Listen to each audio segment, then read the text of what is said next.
From Toronto studios, this is the Muslim News on Muslim Network TV. Assalamu alaikum, I'm Saamiyah Syed. Our top story tonight, U.S. climate envoy John Kerry says the U.S. will not provide financial assistance to poor countries who are bearing the brunt of climate change disasters caused by burning fossil fuels. At a congressional hearing on Thursday, Kerry said the U.S. has no intention of compensating those countries for damages. Climate activists call the U.S. decision unfair and a violation of the agreement reached at COP27 in Egypt last November. During that UN climate change conference, a damage and loss fund was established. This was intended to provide financial assistance to poor countries affected by climate-related disasters. It was a way for richer countries to compensate for their outsized role in creating and continuing to accelerate the climate crisis through the burning of fossil fuels. The U.S. has not kept its pledge to provide $100 billion in annual climate finance to developing countries. This lack of funding is a major obstacle to addressing the climate crisis and a major setback for the initiative. 28 mass murders were committed in the United States in the first half of this year, killing 140 people. Most of these involved firearms. A database maintained by Northeastern College shows this year surpassed the record of 27 mass killings set in the second half of 2022. Several mass shootings around the 4th of July, including in Washington, D.C., have reignited discussion about the need for stricter gun laws. President Joe Biden has called for meaningful, common-sense gun reforms and urged congressional Republicans to join him in addressing the issue. Democrats are advocating stricter regulations while Republicans are affirming the Second Amendment right to bear arms. Experts attribute the escalation in violence to a growing population, coupled with an increasing number of firearms nationwide. House Republicans have introduced a bill that could result in the removal of over 200,000 teachers from classrooms serving children from low-income families. The GOP legislation would slash nearly $15 billion in Title I grants to local educational agencies that serve these students. Democrats say that could force a nationwide reduction of 222,000 teachers amid a teacher shortage. They also argue these cuts would seriously undermine support for K-12 schools, early childhood education, and higher education. The bill was introduced by a Republican-controlled appropriations subcommittee.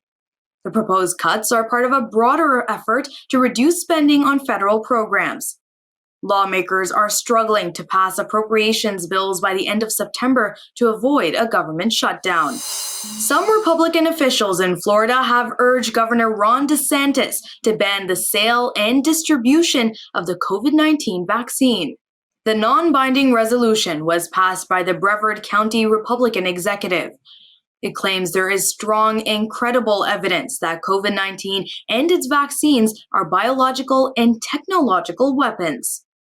It cites a mix of news and government sources, scientific papers, including a misinterpreted Swedish study, and fringe group websites.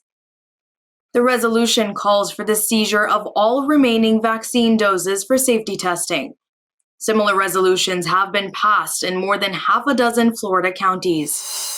A Syrian Muslim man who received permission from Swedish police to burn the Torah and the Bible in front of the Israeli embassy has backed down from his plan. Ahmed Alis says he's withdrawing his plan because his conscience does not allow him to burn holy and religious books.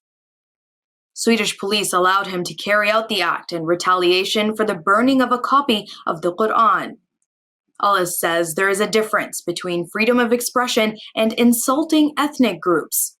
He says burning the Quran and other religious books should be considered a hate crime.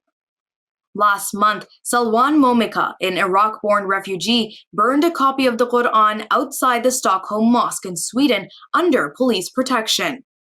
His provocative act coincided with the Islamic holiday of Eid al-Adha. It sparked nationwide condemnation across the Islamic world. Earlier this year, far-right Danish-Swedish politician Rasmus set fire to a copy of the Quran outside the Turkish embassy in Sweden. In related news, a senior Egyptian Islamic scholar has criticized Israeli Minister Itamar Ben-Gvir for justifying the burning of the Quran while condemning the burning of the Torah. Sheikh Abdul Hamid Al-Atrash, former head of the Al-Azhar Al-Sharif's Fatwa Committee, called this attitude pure racism. Swedish police had authorized a protest in front of the Israeli embassy in Stockholm where protesters sought to burn copies of the Torah. Ben-Gvir condemned the act as anti-Semitism and called on the Swedish government to prevent it. Sheikh Saad Fiqhi, former deputy of Egypt's Al-Qaf ministry, said Islam commands its followers to respect all holy books and messengers and to make no distinction among them. A story on hundreds of children dying while migrating across the dangerous Mediterranean Sea comes with details after the break, so stay tuned and we'll be right back.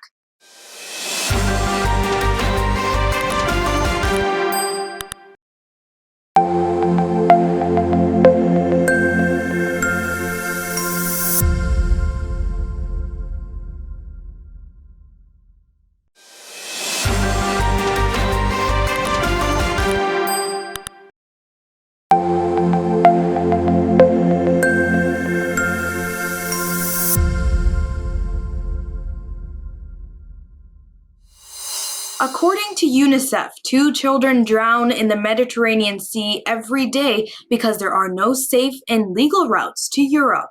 Verena Naus, head of UNICEF's Migration and Displacement Unit, says migrants are resorting to extreme means to cross the Mediterranean out of frustration over wars in their home countries. In the first 6 months of this year, 289 children have died. That is about 11 children per week. Naus stressed that these children drown due to the inaction of governments. She notes that there is no strong search and rescue capacity to prevent such tragedies. Naus adds that the number of children alone making this dangerous journey has tripled compared to last year. Tens of thousands of Israelis have taken to the streets to protest a bill that would curtail the powers of the Supreme Court. Protests drew large crowds in many Israeli cities, including Tel Aviv, West Jerusalem, and Haifa. Israeli media report that more than 150,000 demonstrators took part in the protests in Tel Aviv alone. Opposition leader Yair Lapid stressed the right of the courts to block unconstitutional laws. He says Israel would no longer be a democracy if the judiciary's powers were curtailed. On Tuesday, the Israeli parliament passed a bill restricting the powers of the Supreme Court by a vote of 64 to 56. However, the bill requires a second and third reading to become law. Another bill was also passed that would make it more difficult to remove the prime minister on corruption charges. The proposed judicial reforms have thrown Israel into political turmoil in recent months. The Israeli opposition accuses Prime Minister Benjamin Netanyahu, who is under corruption investigation, of using judicial reforms to protect himself. Netanyahu denies the accusations. Turkey's state-run aid agency has launched a tree planting initiative in Pakistan's largest city, Karachi. The Turkish Cooperation and Coordination Agency, or TICA, planted more than 250 tree seedlings in a community park in the city. The ceremony was attended by local and Turkish community members, scouts, and media representatives. The park will be further improved by TICA, which is involved in various development, health, and education projects in Pakistan. Recitations from the Quran and the national anthems of Türkiye and Pakistan were played at the ceremony. The event was to commemorate the people killed in Türkiye on July 15, 2016, who were seeking to thwart a coup attempt to overthrow the civilian government. Since then, Turkey has declared July 15th as Democracy and National Unity Day.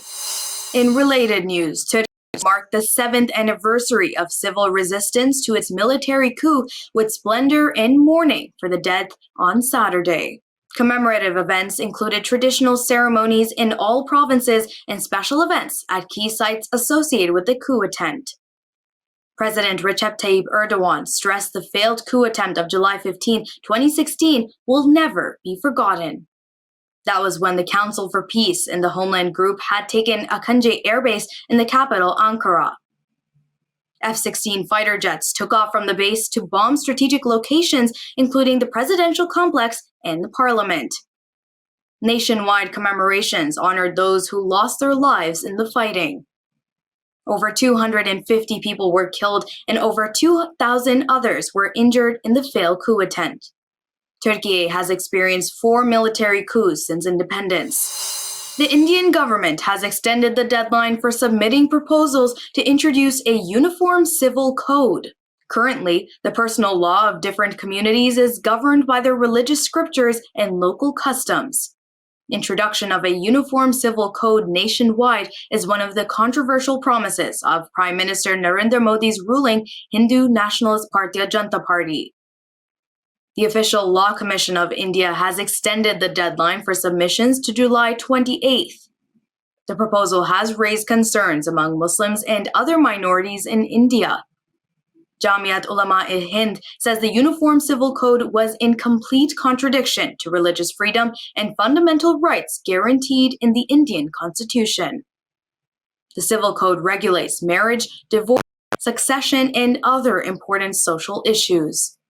Some fear the government could impose Hindu laws and customs on other communities under the guise of the Uniform Civil Code. Sudanese Army representatives arrived in Saudi Arabia late Saturday to resume ceasefire talks with the paramilitary group Rapid Support Forces. The Sudanese Army had suspended its participation in late May in protest of the RSF's violation of the ceasefire deal. The RSF said it was willing to negotiate with the army to reach a peaceful resolution to the conflict. Clashes between the army and the RSF since April have killed about 3,000 civilians and injured thousands more, according to local medics.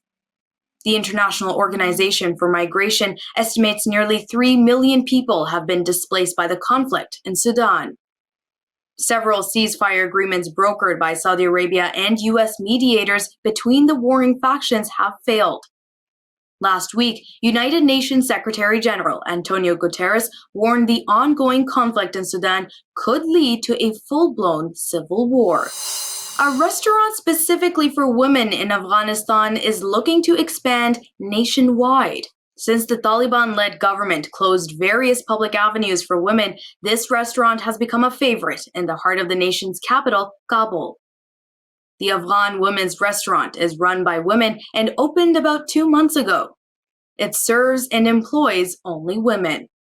At the entrance to the restaurant, a sign reads, "No men allowed."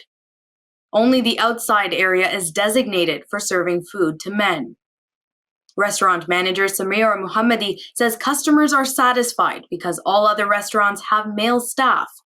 Seher Akbari, a customer and YouTuber, urged people to visit the restaurant and support Afghan women. Before we end today's news, I would like to make a special request. It takes more than 55 hours of work per day to produce this news segment for you. It is news with a unique perspective, and you can find it only on here, on Muslim Network TV. Sound Vision is a not-for-profit organization which produces it. And just like PBS and NPR, we depend on your donations. Please visit muslimnetwork.tv to donate now or click the link below to donate. That's all from our Toronto studios tonight. Thank you for tuning in. You can subscribe to our YouTube channel and hit the bell icon for the latest updates. For more content, keep watching Muslim Network TV or visit muslimnetwork.tv. Assalamu alaikum and good night.